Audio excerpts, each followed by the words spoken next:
The following is a presentation of the Matt Talk Podcast Network.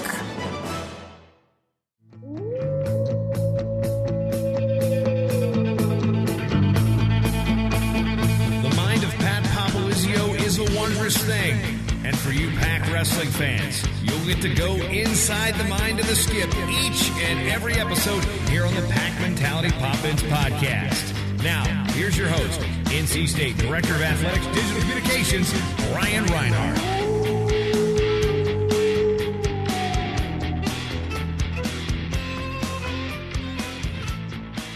Welcome to a brand new episode of the Pac Mentality Pop-Ins podcast. I'm your host, Brian Reinhardt, and with me, the head coach of the Wolfpack, Pat Popolizio. Brian, how we doing today? Pat, it's a hectic time. You know, football's off to a 5-0 start. You guys are about to start practice. Go Pack redesign. I have no time, but you tell me to come over, tape a podcast. I'm here within 5 minutes. On demand, on call, ready to roll. I like that. 5 minutes, you were here. I was here in 5 minutes. You told me I have 5 minutes, so we're going to roll through a bunch of topics, but very busy time for NC State wrestling. You're actually going out. I think we could mention it. You're going to go to the airport, pick up a recruit. Yes. You enjoy having these guys on campus, obviously. What do you like to show off about NC State? Well, yeah, great question. There's a lot to show here. Obviously, the facilities is intriguing to most people, and seeing what we do day to day, what we have to work with, and we're fortunate enough to have some first-class facilities and resources in play for these guys. But I think the big thing is showing them the talent itself. You know, Raleigh's a special place to live. There's a lot going on right now, and getting people to really understand it in a short period of time, I think sometimes it's hard to do. So, you know, we got our certain places we like to go, show them some hot spots, good places to eat, and I think after seeing that, it's a no-brainer where you need to be. Signing day is coming in November, so you guys are kind of wrapping it up here.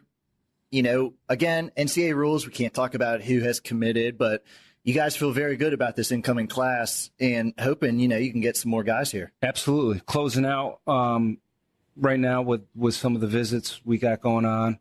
The coaching staff's worked extremely hard getting these kids to campus, and we are looking forward to the signing date coming up.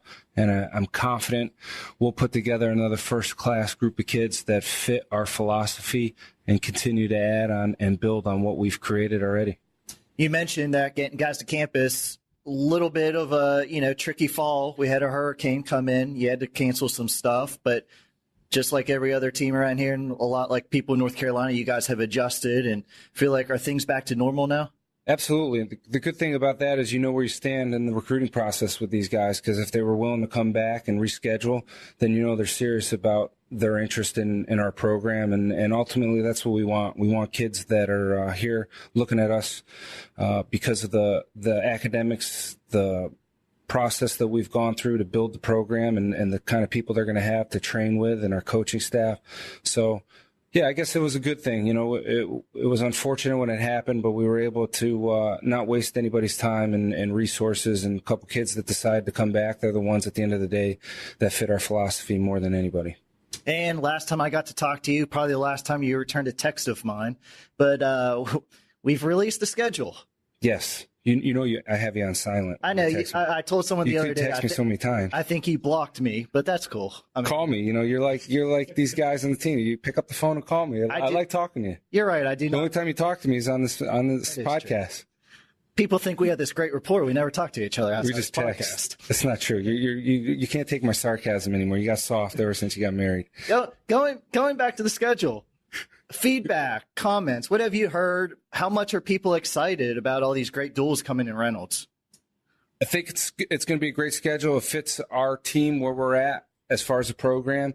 We're going to be young again, so I think our schedule fits our needs, and that's most important to me, is putting what we need on the schedule for the guys that are coming back, returning.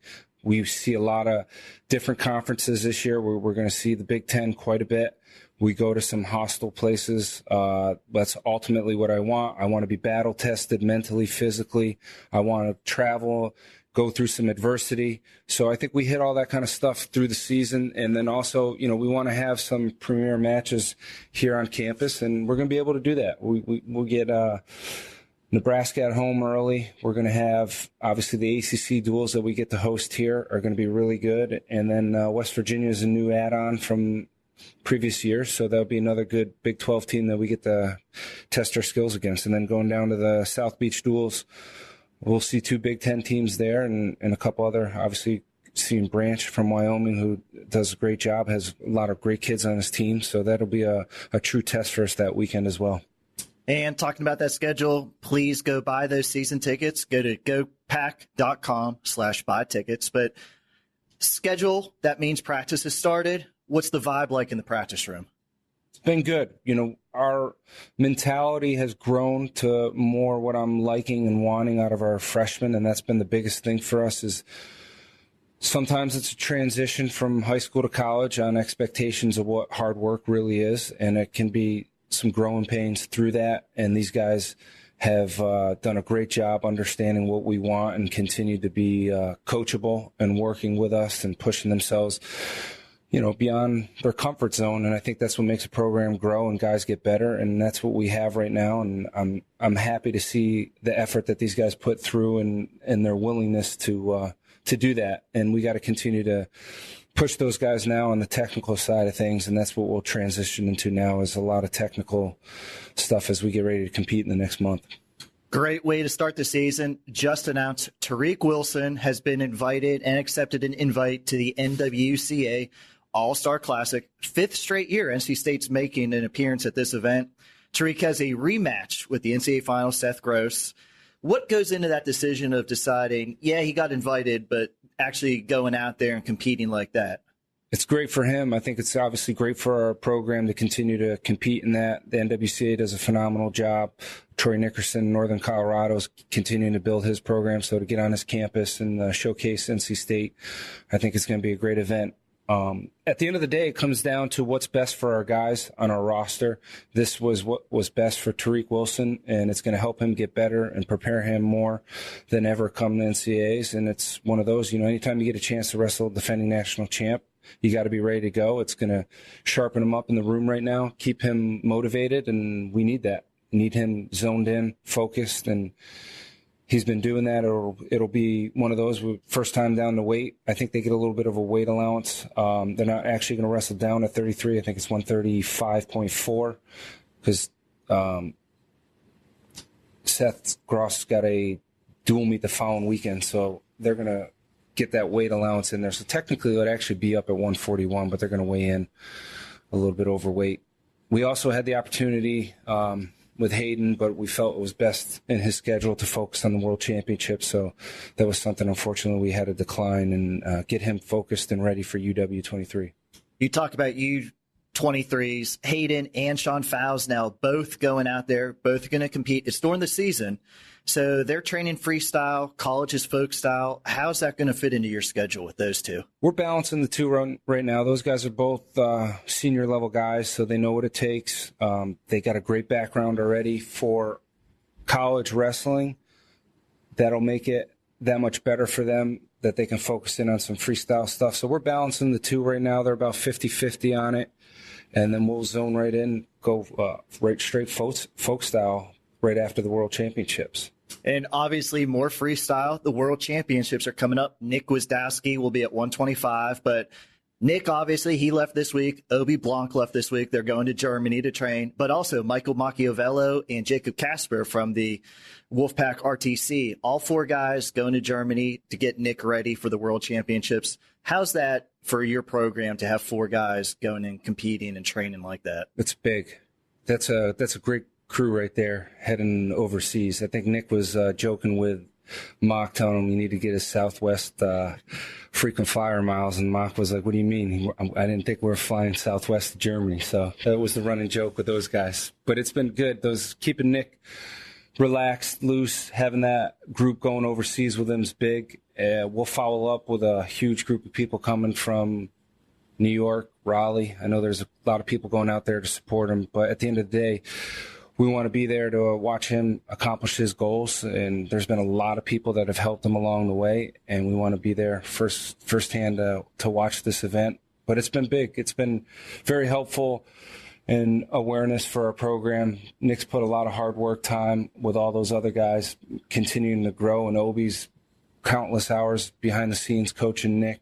He spent a lot of time on the road away from his family, so we're very appreciative to that, and it's been a sacrifice for everybody, and nothing great comes without putting some type of sacrifice to it, and all those guys are getting better for it, and our program's getting better, so we're very appreciative and thankful for what those guys are doing for NC State Wrestling right now in our Wolfpack Wrestling Club. Pat, is a great wrap-up. I kept it to 10 minutes. If anybody sees a big pickup truck with the license plate to skip barreling down the highway, get out of the way. Man's got to get to the airport. We're going first class on this trip. Well, we'll lay out the red carpet, so see if we can get it done today. Now stay tuned to our 2 featured interviews in this episode of the Beck Mentality Pop-Ins podcast. Backed by popular demand, our Hidden Heroes segment returns. And this episode, we feature the equipment manager for the NC State wrestling team, Brad Beauregard. Brad, welcome to the podcast. After some nagging by you, glad I could finally feature you on the podcast. Absolutely. Thank you for having me. I also appreciate a tough last name. As everybody knows, I suck at pronouncing names, but I nailed that one. Brad Beauregard. That's it. Most people don't get it. You got it. What is that, Spanish? I think it's French. Perhaps. I don't speak French, but I've been told. Okay, well, good start. When you talk about the behind-the-scenes people in the program, I think your job description fits that to a mold. They have you over here in WB in some kind of bunker, but right in the flow of traffic for all the guys that come by and get their gear. And I like to refer to you as the Santa Claus of the Wolfpack Wrestling program, always bringing gifts and bags of gear to the guys. And some of us lucky enough to be working with the Wolfpack Wrestling program. I asked this question to all of our hidden heroes, but when I said you were the equipment manager, how would you describe that role and what you do for the wrestling team?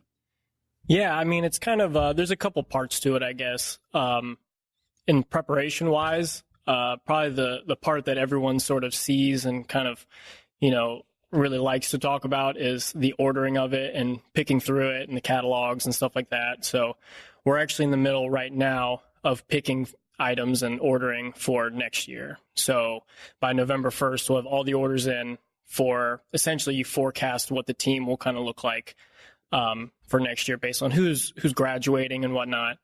So we'll order that all at the end of this month to come in July and then give out next October. So that's a very long process, ordering in November. Yeah, especially because, wrestling official practice just started recently. And so right when we just gave the guys all of their gear last Wednesday. And so, the Monday of that week, we were looking at samples. And then next Monday, I'll sit down with Pat and Melissa and really hammer out what we're ordering. So you got to there's a lot of multitasking involved with you got to think about what's going on at the moment, but also we can't lose track of next year because, we take feedback quickly just so that we know what we can order. And so that's kind of the glamorous part of it, especially the issuing of it and getting all the gifts you said, the guys love getting that stuff from me. On the flip side, probably the dirty part of it, no pun intended, is the laundry aspect of it. These guys, they'll practice twice a day, lift in the mornings, practicing at night, practicing on Saturday mornings. So all of those workouts, someone's got to wash that stuff. And so that's me, so I'll come in at 8 o'clock, wash the stuff from that morning.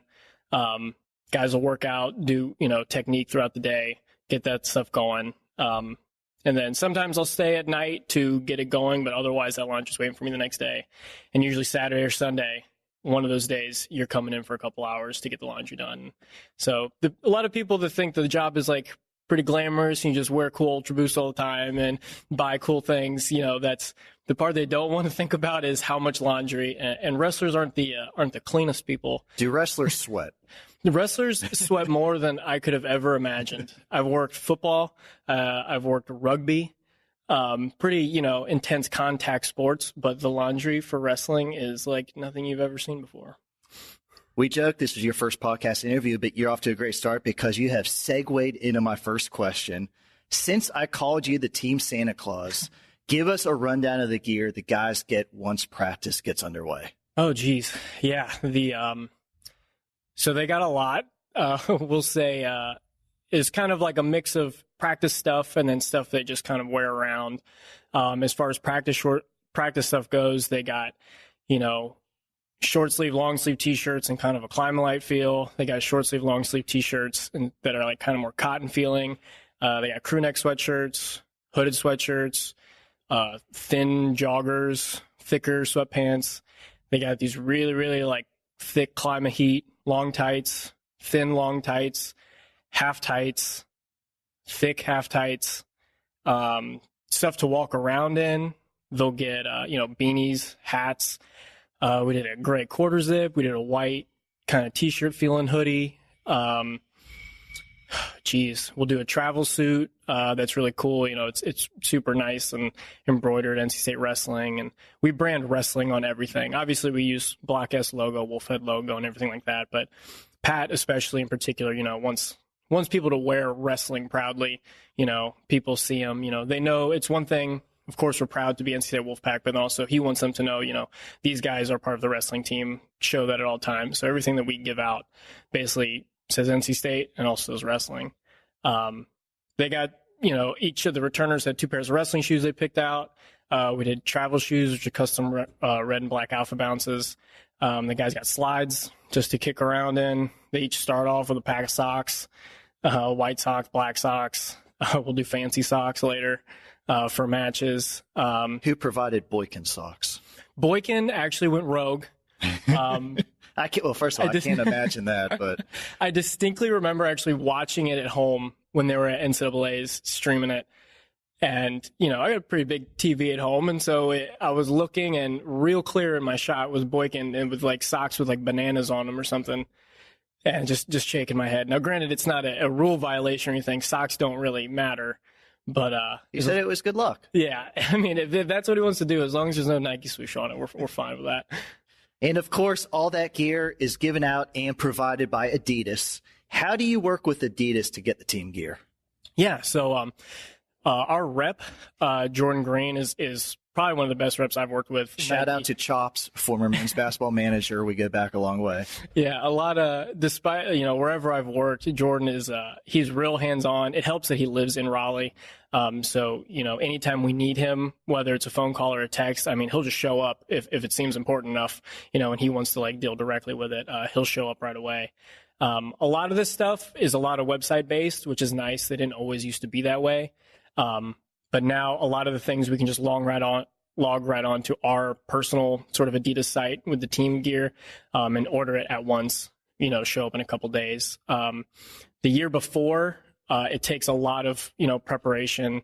Jordan coming, showing us samples, budgeting out what we need, saving enough money to order throughout the year. And then we'll place it online or place custom stuff through an order form with him. Which that can get kind of hairy. You're submitting requests for custom artwork. You're waiting for that to get back, getting graphic codes, filling out the right forms. It can be an intense process. And so that's a lot of the team gear, the sweats, the shirts, things like that. And on the other side, we work a lot with Adidas Wrestling, Outer Circle, which I believe is based in Pennsylvania. And our rep with that is Daryl McDonough, and also Tom Scully, the president of Adidas Wrestling. And he will work with them directly for singlets and custom sweats and stuff through them, custom headgear, all the shoes. And they're really great. That's an email or a phone call, and that stuff's here in 2 days.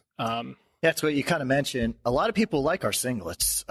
Good look. I know you take a lot of pride. Pat takes a lot of pride in the singlets too. How are the singlets designed? How do those come together? So a lot of those come, just straight off the top of Pat's head. He'll come up with something. He'll come to me, and we'll kind of describe what we want to Daryl.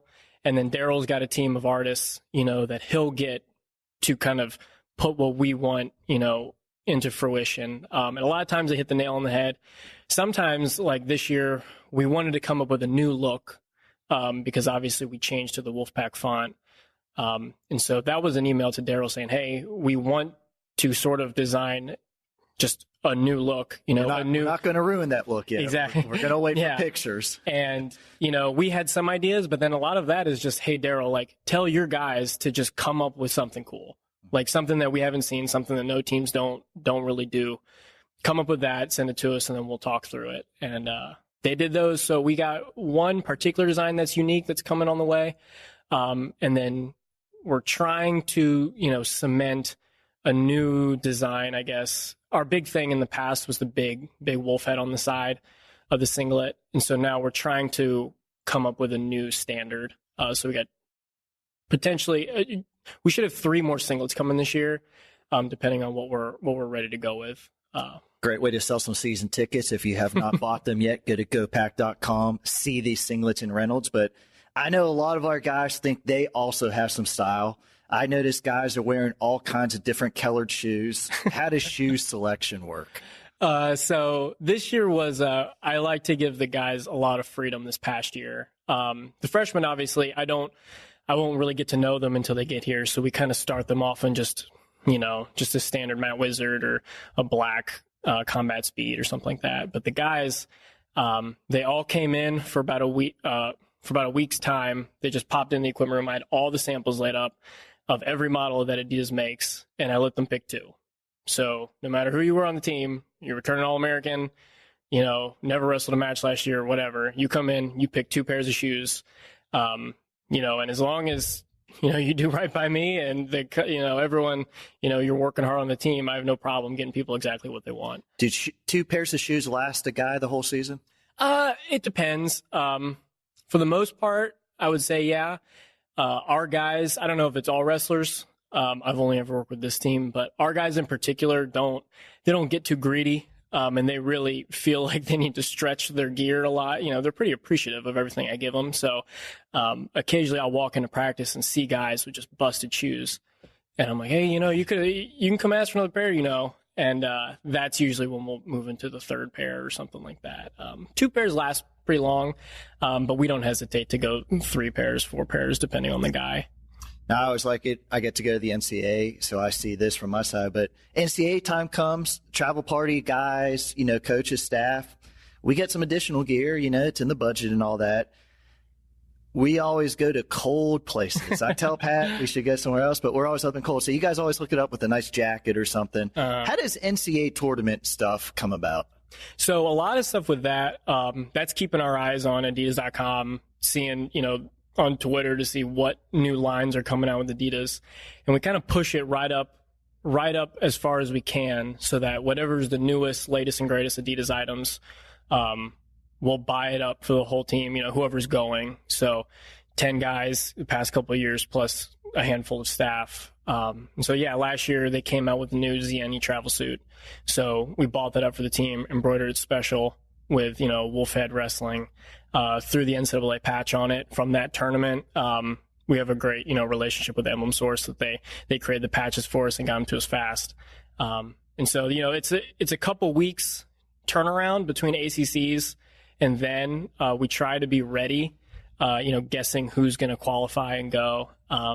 But yeah, so we'll do like a jacket or something like that. They came out with the new NMD STLTs last year. So first colorway that dropped, black and gray pair, it was ready. We bought it for the whole team. So it's kind of like a cool thing for us. We show up to the NCAA tournament with something that we know no one else has because it just came out and no one's buying that for the whole team except for us. Going to really put you on the spot here because I didn't ask you this before, but if I allowed fans to submit questions, which I do not, I'm sure the first thing they would ask you is where can they purchase NC State wrestling specific gear?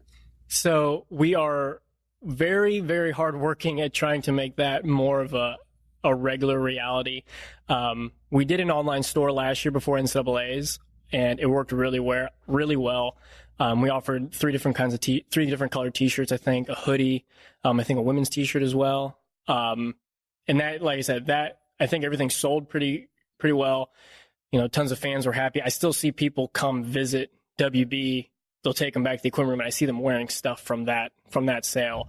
And so we want to try and do that more often. Now, there's a lot of logistics that go into it. I know the dream was to get it done, sometime in the fall before Christmas.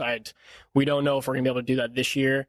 But from working with that company, Business Impact Group, last year and setting up that online store and how easy it was with them, we're definitely going to do that again, hopefully, for NCAAs. And then in the coming years, do that hopefully 2-3 times a year, just so, you know, people want our stuff.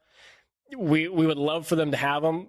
For me, I get a lot of requests of people that want it. I can't, you know, the relationship with me and Adidas is me and the team. I get Adidas stuff for the team strictly.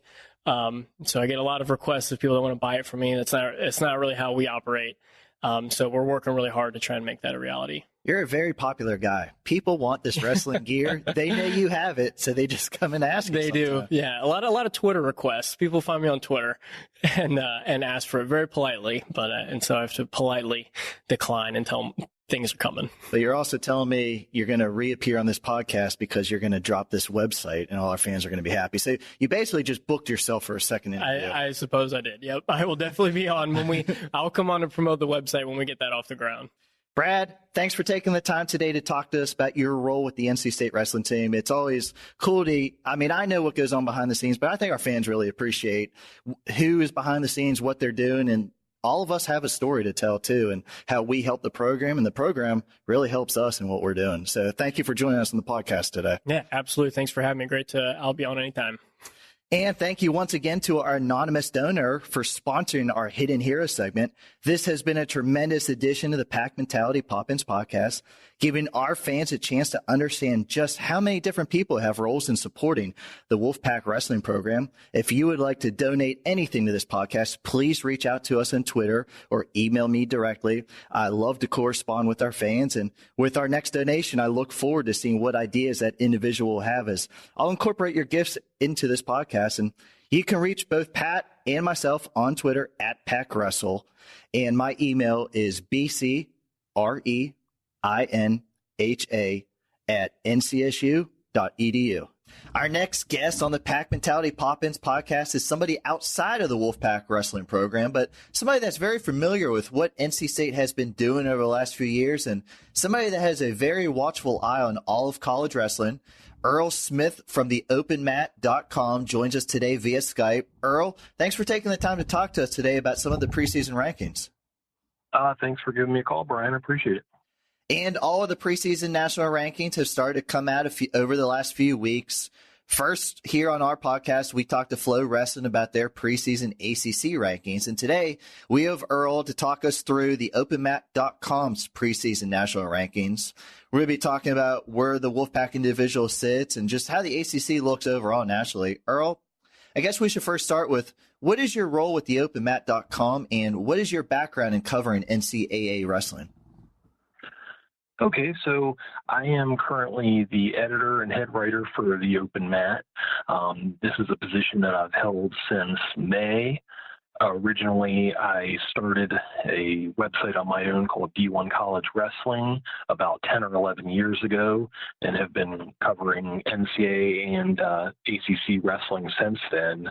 I live in Virginia, ACC country, so I've been to most of the ACC tournaments over that time. And last year, I started with the Open Mat on a part-time basis, doing high school coverage and rankings, and now since May, I have been full-time as an editor, and this will be my first college season with the website. And as I said, I really wanted to dive into where you ranked NC State's wrestlers in your top 20 at each weight class. But first, let's start with a general NCAA wrestling question. First official practices start this week, and in some of the research I did about the Open Mat's rankings, I noticed 7 of the 10 national champions from a year ago are returning. Unfortunately for NC State, our national champion at 197, Michael Macchiavello, has moved on and is now training full-time at the Wolfpack's RTC. But on a national level, with so many national champions returning, how exciting of an upcoming season do you see this year?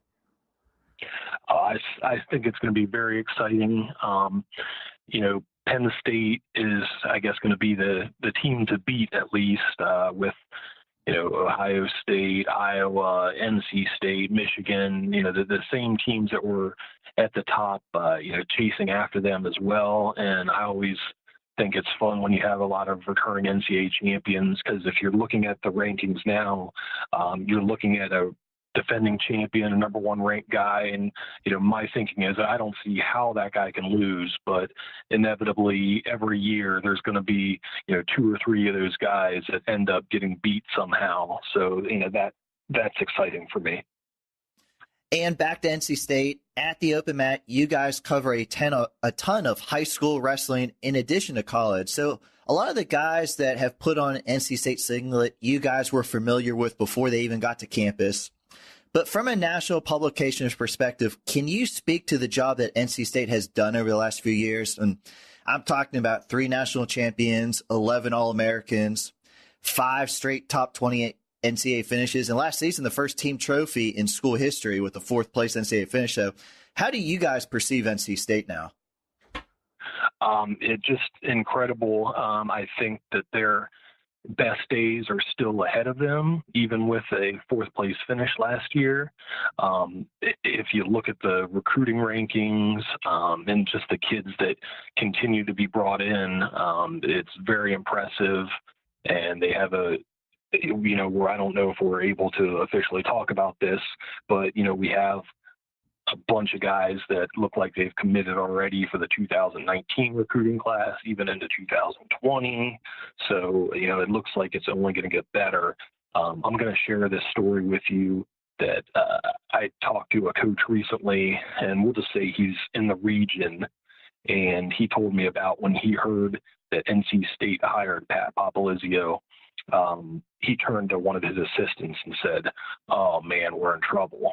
And the assistant was kind of like, I don't know about that. But he's like, no, I know him. He's going to turn that program around. And I think that kind of speaks to what kind of respect he has in the coaching community, because that was at Binghamton when he had a little bit of success, started to, turn the program around. But I don't think he was a household name at that point. Going back to those recruits, I really appreciate you not naming names, as unfortunately, they committed. We cannot talk about who has committed, but NC State definitely hitting hard the recruiting trail. But I think we're going to roll right into your rankings, which you guys published on your site last week. For any fans that want to go see, please visit theopenmat.com. And I'll start with talking about who from NC State you have ranked and like to get your opinion. So obviously, you got to start at 125. Redshirt senior for NC State, Sean Fowles, ACC champion last year, 3-time NCAA qualifier. You have him right on the border of All-American status. 2 years ago, he was 1 win away. Last year, we didn't really pub it up a little bit, but he was injured at the NCAAs and went 1-2. But you have him seated number 9 to start the season. Talk about how you see Sean and maybe about 125 overall. 125, they have a couple of the longtime stalwarts have moved on. With Nathan Tomasello and Darian Cruz, both former NCAA champions. So there's going to be a little bit of changing of the guard up top.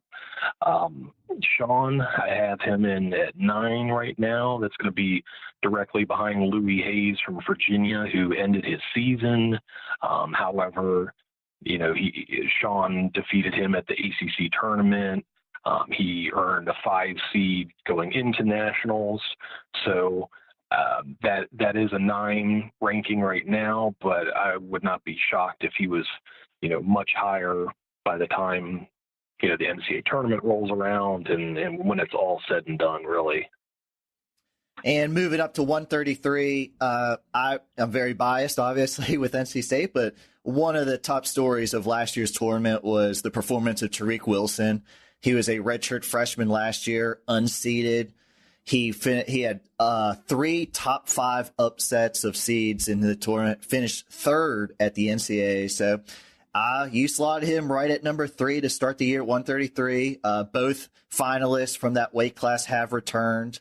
ACC, it's really different at 133 in the ACC this year.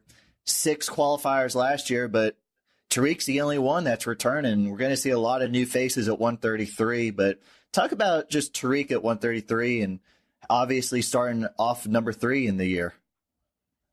Yeah, it's funny. Last week I did an article breaking down the wrestlers that were unseeded All-Americans at Nationals last year. So I really looked into his record, and he took a lot of losses to those guys you mentioned, those veterans in the ACC like Dom Four Eyes from Pittsburgh and Gustafson from Virginia Tech.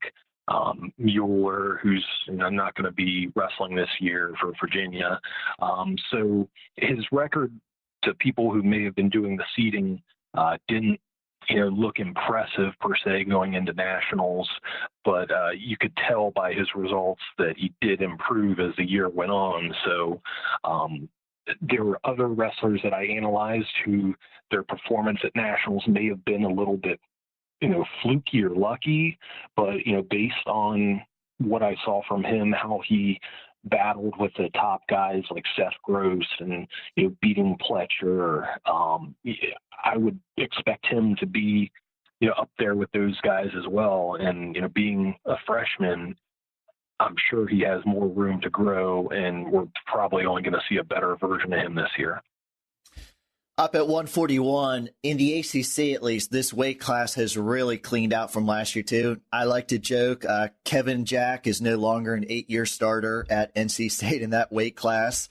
So for the first time in a very long time, NC State's going to have to find a replacement at 141. And in your rankings in the ACC, you only have one ACC wrestler ranked, and that's UVA's guy at number 20. So a lot of movement at 141 in the ACC. Say, for example, I think one of the leading candidates for NC State right now at that weight class could be Jamal Morris. He's a 2-time NCAA qualifier. Now, he was down at 133 when he did that. He was up at 49 last year, making the move down to 141, but wide open 141 in the ACC, and some of the top guys graduated last year. Yeah, that's correct. And, he's a guy I studied really hard when doing the rankings, and I kind of look at these, and he was a guy I assumed I would have in the top 20. Once I actually put them together, it didn't work out that way, but I would say he was very close, and it just certainly wouldn't be surprising if he, works his way in early. And, based on the track record of the program now, who knows what's the limit for him at 141, especially, as you said, with the weight class kind of clearing out in the ACC. And up at 149, NC State will have a new starter this year. Transfer, Justin Oliver came to NC State from Central Michigan.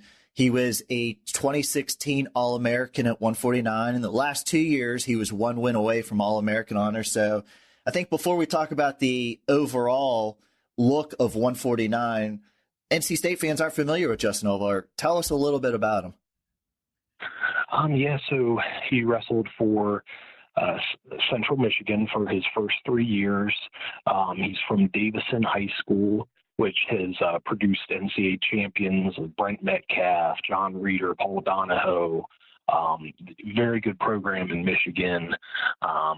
He's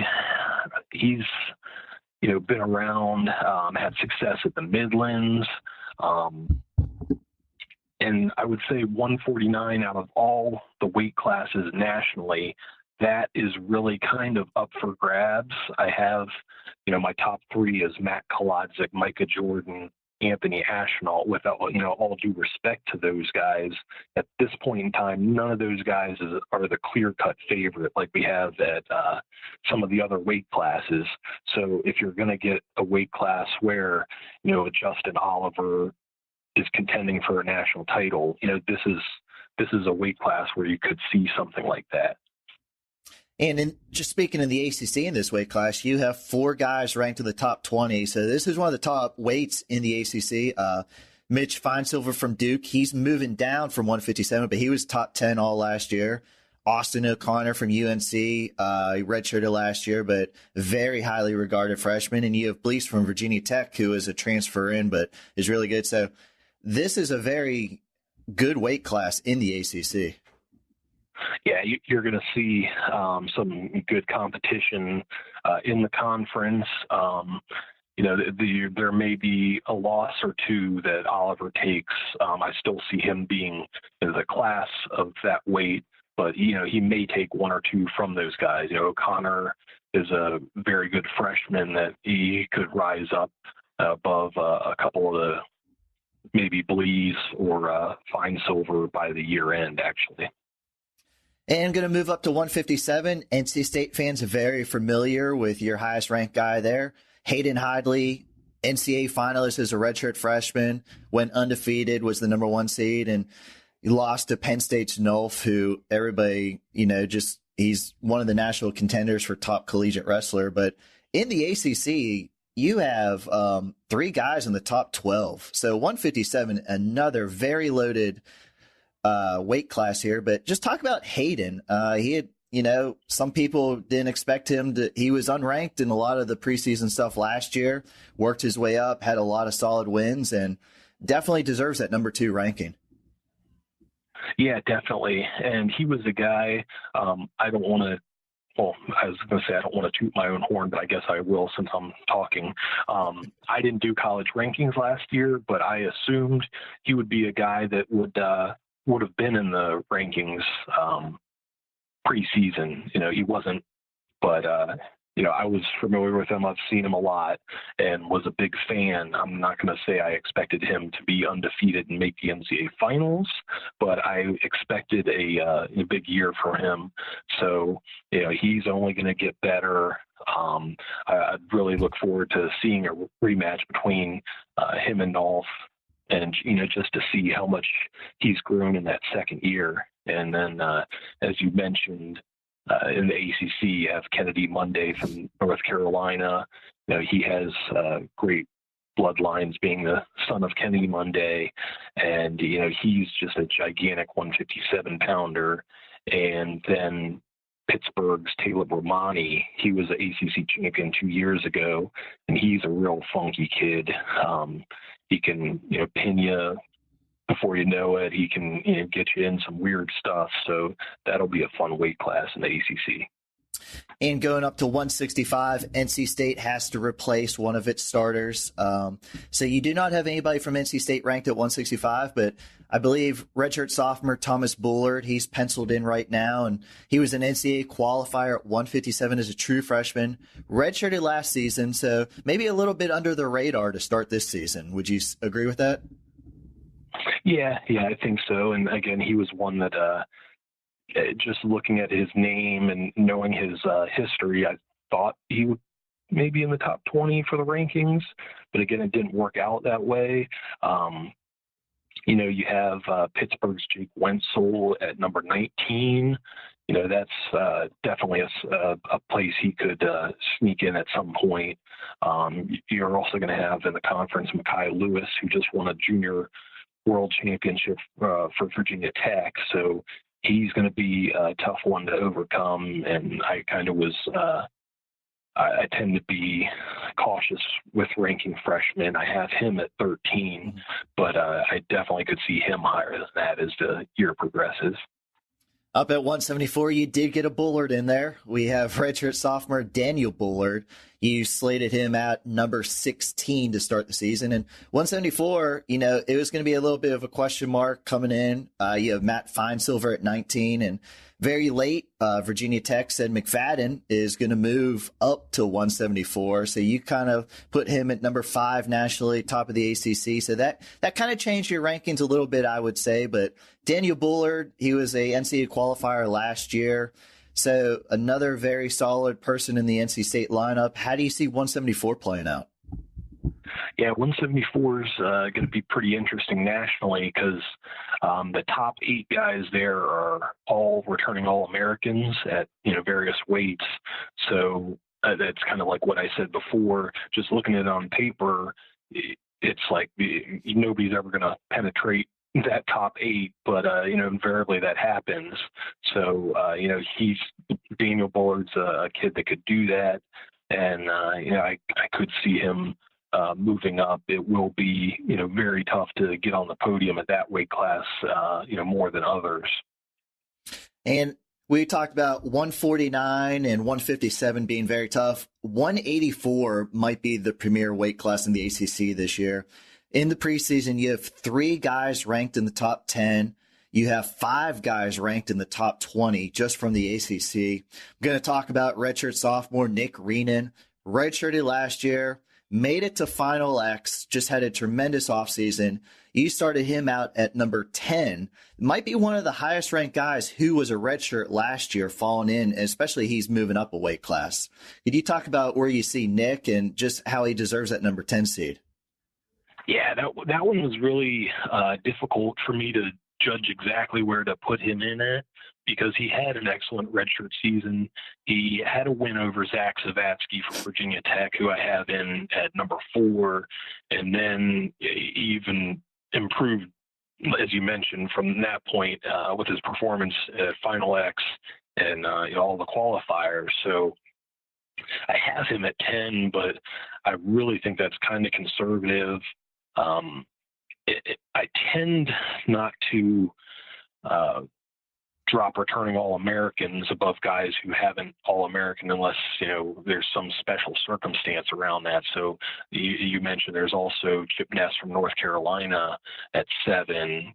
That's a spot I could see, Nick getting above as well. But, really kind of the sky's the limit of this weight class. And I think the two upper weights in the ACC, they both really cleared out. 197, 285. We're going to be seeing a lot of new faces. Virginia Tech, for example, has 2 guys that transferred in, penciled in to be starters. But I'm going to start at 197. It looks like Malik McDonald will get it penciled in there for NC State. And you actually had him at heavyweight. And like I said, there's so much movement in these rankings, guys going in and out. But say Malik gets the starting spot for 197. Where do you see him in that weight class? Yeah, I would see him probably between 14th and 17th to start with. But again, as you mentioned, that's all. 197 and heavyweight are always funny weight classes just because you have so many seniors there and they always clear out. So, he's definitely a guy that, has been around, has, had some share of, good wins over the years. So he could definitely move up from that, 14 to 17th spot. And going up to 285, NC State. Battle of true freshmen it's looking at right now. Colin Lawler, Deontay Wilson. I will say you usually, and you mentioned it before, you tend not to rank true freshmen. So a lot's going to be seen. But 285 in the ACC, we got one new face, Billy Miller, transfer from Virginia Tech. North Carolina heavyweight, the only other person ranked there. So I would think 285 is a little bit wide open in the ACC and maybe a little more nationally too, as obviously, you have Snyder and Kuhn both graduating. What do you think you see out of 285? Yeah, you mentioned it has cleared out a bit, and I think everybody nationally is looking to see what true freshman Gable Steveson has at Minnesota. He's going to be one of those rare freshmen that jumps in and probably contends for a national title. Otherwise, through the ACC, we have Billy Miller in there. From what I understand, he won't be available for the first semester for Virginia Tech. But Corey Daniel as well, he's been around, qualified a couple times for the NCAA tournament. So it is if a freshman heavyweight could qualify for the NCAA tournament, maybe this would be the year at that weight class. And NC State, you have a lot of we just went over everybody a lot in the starting lineup rank, but NC State does have 6 new starters this year. How do you see the Wolfpack playing out this season? I really see a good year for them. As we went through that lineup, I think more often than not, I was kind of conservative with them. So you could see a Nick Reenan jump up to be, top 3. You can see some Sean Fowles, jump up. So that team ranking that I have definitely is kind of conservative at that point. And then if you throw in, some of the guys that are freshmen or inexperienced, I really see a good year for them nationally. The ACC tournament, I always like to joke that, you can have just 1 or 2 matches that turns around the tournament. There have been plenty of years that I've went and thought a particular team was maybe the third or fourth best team in the conference, they get an upset or two, and next thing you know, they're in first place. So the ACC tournament's always a little wacky just because it's such a small tournament. Earl, great to catch up. I'm such a stat geek. I like talking preseason rankings. Pat hates talking preseason rankings. So it's great it was great to have someone on, break this stuff down. Before I let you go, I want you plug your website, plug your social media so our fans can follow you guys throughout the season. Okay, thanks. It's theopenmat.com, and it's the Open Mat on Twitter, on Instagram. I'm on Twitter at Earl of TOM, which is the Open Mat. I love to talk wrestling, so if you want to shoot me a tweet and ask why a certain guy is ranked where, I'm free to discuss that. But come and check out the website. Got a lot of college content coming out, of course, with the season coming up less than a month now. So there's just going to be more and more as we're getting closer to that time. Earl, thanks for taking the time to talk to us. Maybe, as the season progresses, we'll catch up with you and see where our guys are ranking maybe midway through the year. Yeah, that sounds great. I want to thank everybody for listening today. This is your Pack Mentality Pop-Ins podcast covering all things NC State wrestling. Until next time, Wolfpack wrestling fans, go Pack!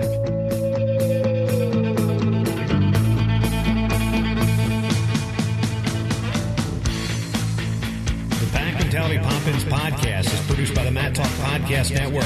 For more wrestling podcasts, go to MatTalkOnline.com.